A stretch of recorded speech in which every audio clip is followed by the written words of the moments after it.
दोस्तों नमस्कार। दोस्तों हमेशा के तरह आज फिर हम आप लोगों के बीच एक नए टॉपिक के साथ हाजिर हैं। दोस्तों आज हम जिस टॉपिक पर चर्चा करने जा रहे हैं वो टॉपिक का विषय है कि दोस्तों न्यूज़ में छाया हुआ है हिंडनबर्ग रिपोर्ट। कुछ लोग तो वीडियो बना के डाल रहे हैं कि क्या LIC डूब जाएगा, कुछ लोग वीडियो बना के डाल रहे हैं कि स्टेट बैंक का क्या होगा, LIC का क्या होगा। तब दोस्तों मैंने भी सोचा कि ये जो चर्चा का विषय बना हुआ है हिंडनबर्ग रिपोर्ट, उस पे मैं भी एक अच्छा वीडियो बनाऊं। दोस्तों जब कोई घटना होता है ना तो अक्सर टीवी वाले अपने TRP बना करके बढ़ा चढ़ा के पेश करते हैं। यूट्यूब वाले अपने व्यू से पैसे कमाने के लिए बढ़ा चढ़ा के पेश करते हैं दोस्तों, जो कि सही नहीं है। दोस्तों बहुत लोग एक टॉपिक पर बहुत वीडियो लाते हैं, जैसे अभी मैं ललन टॉप का देख रहा था। बहुत बड़े यूट्यूबर हैं, लगभग 2 करोड़ से ज़्यादा उनके सब्सक्राइबर हैं, लेकिन एक ही टॉपिक पर 1000 को वीडियो बना के लोगों को मूर्ख बनाए जा रहे हैं। मनोज डे है, उनको भी मैं देखता हूं कि एक ही टॉपिक पर, वो भी बहुत बड़े यूट्यूबर हैं, लगभग 38 लाख उनके सब्सक्राइबर हैं। एक ही टॉपिक पर बहुत सारा वीडियो बना करके लोगों के समय बर्बाद करते हैं। दोस्तों एक अच्छे टीवी चैनल या एक अच्छे यूट्यूबर की पहचान है कि जिस टॉपिक पर वीडियो बनाए, बहुत कम वीडियो में बहुत कम टॉपिक को कवर करने का प्रयास करें, जिससे कि लोगों के समय का बचत हो। दोस्तों यह चर्चा का विषय बन गया है। अक्सर लोग इस पर चर्चा कर रहे हैं कि LIC का क्या होगा, स्टेट बैंक का क्या होगा, अडानी का क्या होगा। दोस्तों मैंने सोचा क्यों नहीं एक ही वीडियो में सारे टॉपिक को मैं कवर कर लूं। दोस्तों सबसे पहले मैं चर्चा करने जा रहा हूं, जो चर्चा का विषय बना हुआ है हिंडनबर्ग। दोस्तों हिंडनबर्ग है क्या? सबसे बड़ी बात यह है कि जिसके रिपोर्ट पर आज तहलका मचा हुआ है वह है क्या? दोस्तों हिंडनबर्ग एक अमेरिकन रिसर्च कंपनी है, जो कि अमेरिकन कंपनी है, जो कि इक्विटी, क्रेडिट और डेरिवेटिव मार्केट के आंकड़ों का विश्लेषण करती है। दोस्तों इसका स्थापना अमेरिका के आदमी थे जिनका नाम था नाथन एंडरसन, उन्होंने किया था।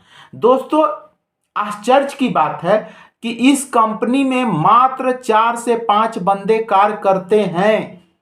इसका एड्रेस किसी के पास नहीं है कि यह कंपनी है किसके पास। दोस्तों जिस कंपनी का एड्रेस नहीं है, जिस कंपनी का कोई रजिस्ट्रेशन नहीं है, जिस कंपनी में मात्र 4-5 बंदे काम करते हैं, उस कंपनी के रिपोर्ट पर इतना तहलका मचना, क्या यह उचित है? मुझे तो बिल्कुल उचित नहीं लग रहा है। पता नहीं क्यों यह चर्चा का विषय बना हुआ है। दोस्तों इस कंपनी के बारे में मैं आपको बता दिया। अब मैं बता रहा हूं कि इस कंपनी ने किया क्या। दोस्तों इस कंपनी ने अडानी कंपनी के खिलाफ अकाउंटिंग हेरफेर, अकाउंटिंग फ्रॉड, स्टॉक के कीमतों में छेड़छाड़ का आरोप लगाया है। इस कंपनी का कहना है कि हमने 2 सालों में 106 पेज का रिपोर्ट तैयार किया है, जिसमें हमने 88 क्वेश्चन अडानी समूह से पूछा है। दोस्तों यह रिपोर्ट 26 जनवरी 2023 को इसने प्रकाशित किया है। दोस्तों यह जो हिंडनबर्ग रिसर्च सेंटर जो है, यह करता क्या है? ऑनलाइन आंकड़े जुटाता है और ऑनलाइन अपने आंकड़ों को पब्लिश कर देता है, यही इसका काम है। दोस्तों अब मैं बताने जा रहा हूं कि इसके कारण हुआ क्या। दोस्तों अडानी जो हैं वो एशिया के सबसे अमीर आदमी हैं और वर्ल्ड के तीसरा सबसे अमीर आदमी हैं। इनके ऊपर अगर किसी प्रकार का असर पड़ता है तो भारतीय अर्थव्यवस्था पर ही असर पड़ जाएगा, क्योंकि यह भारत के बहुत बड़े बिजनेसमैन हैं। दोस्तों हिडनबर्ग के रिपोर्ट के कारण अदानी के शेयर लगातार गिरते जा रहे हैं, जिसके कारण कुछ लोगों का कहना है कि अदानी बर्बाद हो जाएंगे। दोस्तों यह बिल्कुल गलत है। अदानी बिल्कुल बर्बाद नहीं होंगे। अदानी कोई साधारण आदमी नहीं है। इससे पहले भी अदानी के ऊपर बहुत प्रकार के प्रॉब्लम आए हैं, उसका सामना उन्होंने किया है। एक समय उनका किडनैपिंग हो गया था पैसे के लिए, वो बिल्कुल जिंदा है। एक समय मुंबई में ताज होटल पर ब्लास्ट हुआ था आतंकवादियों के द्वारा, उस समय वो भी होटल में थे, देखिए वो बचे हुए हैं। दोस्तों उसी प्रकार अदानी एक बहुत गरीब घर से पैदा होकर इतने बड़े आदमी बने हैं। इस तरह के हिडनबर्ग रिपोर्ट से उनके ऊपर किसी प्रकार का कोई प्रभाव नहीं पड़ेगा। दोस्तों कुछ लोगों का कहना है कि LIC बर्बाद हो जाएगा। बिल्कुल गलत दोस्तों। LIC कोई छोटी मोटी कंपनी नहीं है।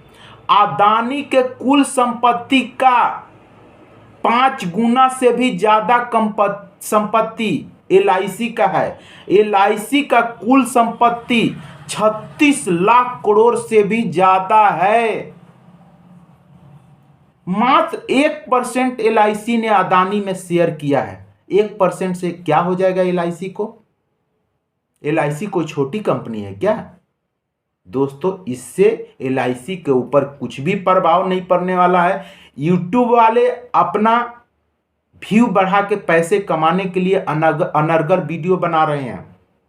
टीवी चैनल वाले अपने TRP बढ़ा के पैसे कमाने के लिए अनर्गल अफवाह फैला रहे हैं। दोस्तों नहीं तो LIC को कुछ होगा और नहीं तो स्टेट बैंक को कुछ होगा, क्योंकि स्टेट बैंक मात्र 27,000 करोड़ कर्ज दिया है, जिसमें से कि समय समय पर अदानी के द्वारा कर्ज भरा गया है। कर्ज भरने में अदानी कभी लेट नहीं किए हैं। दोस्तों SBI का कुल संपत्ति 35 लाख करोड़ से ज्यादा है। इस छोटी रकम से SBI को कुछ होने वाला नहीं है। अब बहुत सारे रकम तो SBI असूल चुकी है, तो अब SBI को क्या बिगड़ेगा? दोस्तों अगर SBI को कुछ हुआ ना, तब भारत देश का ही हालत खराब हो जाएगा। इसीलिए दोस्तों ये सब छोटी बातों को बड़े पैमाने पर पेश करने की जरूरत नहीं है। ऐसा मैं प्रत्येक टीवी चैनल वाले से और यूट्यूब वाले से रिक्वेस्ट करना चाहता हूं कि अनर्गल वीडियो बना करके देश को गुमराह करने का प्रयास नहीं करें। दोस्तों ऐसा हिडनबर्ग क्यों किया? इससे हिडनबर्ग को क्या फायदा है? दोस्तों हिडनबर्ग ऐसा पहली बार नहीं किया है। इससे पहले उसने कंडी कंपनी के साथ किया है, निकोला कंपनी के साथ किया है, लॉक्ड स्टाइल मोटर्स के साथ कर चुका है। दोस्तों ऐसा करने से ये सब कंपनियां जो कि करोड़ों की कंपनियां थी, बर्बाद हो चुकी है। दोस्तों ये सब करने से हिडनबर्ग को मिलता क्या है, ये सबसे समझने वाली बात है। दोस्तों हिडनबर्ग खुद एक इन्वेस्टर है जो कि शॉर्ट सेलिंग का काम करता है। दोस्तों अब आपको समझ में ये नहीं आया होगा कि ये शॉर्ट सेलिंग है क्या। दोस्तों शॉर्ट सेलिंग क्या होता है? दोस्तों पहले आप शेयर बाजार को समझिए। शेयर बाजार में होता क्या है कि कुछ लोग पैसे लगाते हैं, जब उस शेयर का दाम बढ़ जाता है तो उससे उनको कमाई होती है। मान के चलिए हम 100 रुपया शेयर में लगाएं, अगर उसका कीमत कुछ दिनों में, कुछ घंटों में या कुछ महीनों में 100 का मान लीजिए 200 हो गया, तो हमको 100 का प्रॉफिट हो गया। इसको शेयर बाजार बोलते हैं। उसी तरह दोस्तों शॉर्ट सेलिंग में क्या होता है, मान के चलिए कि हम 100 रुपया का शेयर खरीदे। दोस्तों शॉर्ट सेलिंग में होता क्या है कि हम किसी ब्रोकर से शेयर को खरीदते हैं और शेयर के बदले हमको ब्रोकर को शेयर ही देना पड़ता है। दोस्तों शेयर के बदले शेयर ही दे सकते हैं, दूसरा कुछ नहीं दे सकते हैं। एक काम वही लोग करते हैं जो काफी एक्सपीरियंस होल्डर होते हैं, जिनको ये जानकारी होती है कि इसका शेयर गिरने वाला है। दोस्तों यहां उल्टा होता है शॉर्ट सेलिंग में। यहां पर शेयर गिरने पर हमें कमाई होते हैं, जबकि शेयर बाजार में क्या होता है, शेयर बढ़ने पर कमाई होता है, जबकि शॉर्ट सेलिंग में शेयर गिरने पर कमाई होता है। तो दोस्तों मान के चलिए कि किसी ब्रोकर से हमने 100 रुपया का शेयर लिया, अब मान के चलिए उसका शेयर उस कंपनी का गिर के हो गया 50 रुपया, तो हमें 50 रुपया की क्या हो गई, फायदा हो गई। यही होता है शॉर्ट सेलिंग में। शॉर्ट सेलिंग में क्या होता है, शेयर गिरने पर हमको फायदा होता है, कमाई होती है, जबकि शेयर बाजार में शेयर बढ़ने पर हमें कमाई होती है। यही दोस्तों शॉर्ट सेलिंग है। तो दोस्तों होती क्या है, हिंडनबर्ग शॉर्ट सेलिंग का धंधा करती है, वो बहुत सारे कंपनियों से संपर्क करती है।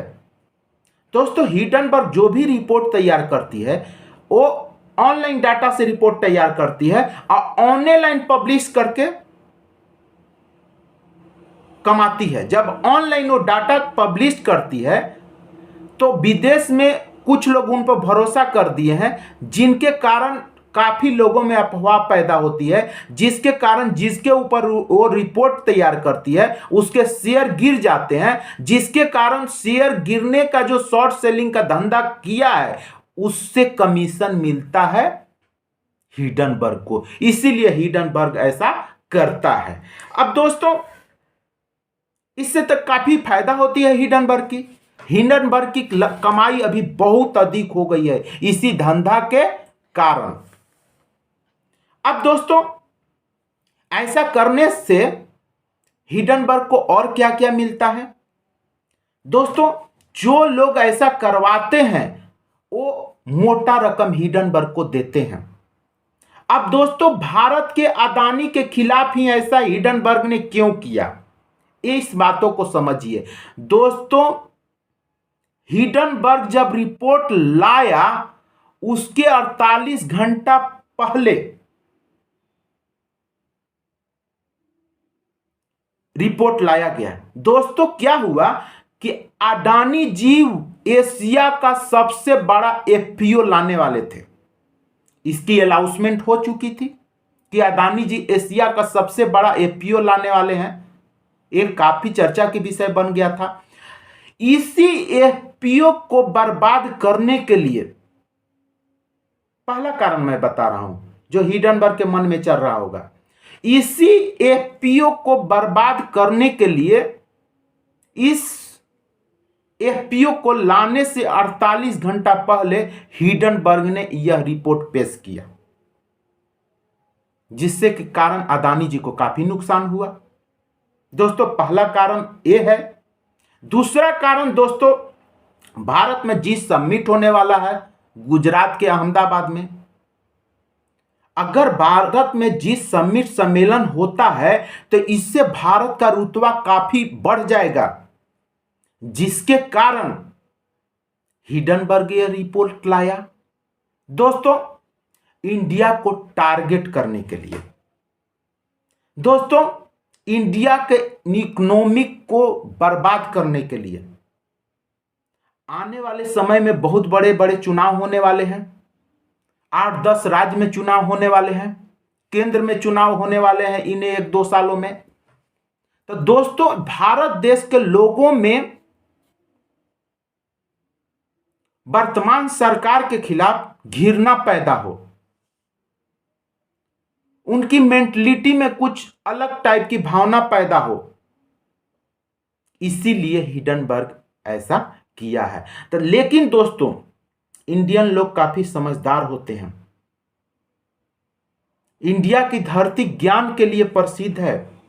हम लोगों को हिंडनबर्ग के मकसद को समझना पड़ेगा, दुनिया के मकसद को समझना पड़ेगा, हमें अफवाह से बचना पड़ेगा।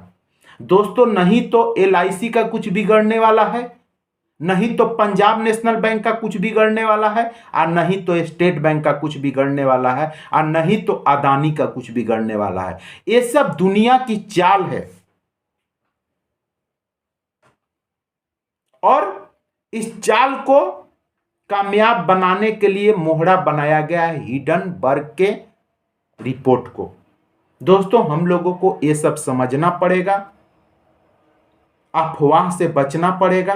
दोस्तों यह एक अफवाह है, इन अफवाहों को समझें और इस टाइप के स्कैम से बचने का प्रयास करें। दोस्तों, वर्ल्ड के जितने भी बड़े बड़े स्कैम हुए हैं, उन स्कैम में मैं भी इस स्कैम को जोड़ना चाहता हूं कि ये भी वर्ल्ड का बिगेस्ट स्कैम है। इस स्कैम से हमें बचने की जरूरत है।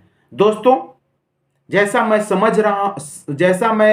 समझ रहा हूं, महसूस कर रहा हूं कि मेरी बातों को आप अच्छी तरह से समझ गए होंगे। फिर भी अगर किन्हीं को किसी प्रकार का डाउट होगा तो कमेंट्स जरूर करें। आपके कमेंट्स का हमें इंतजार रहेगा। दोस्तों, नमस्कार।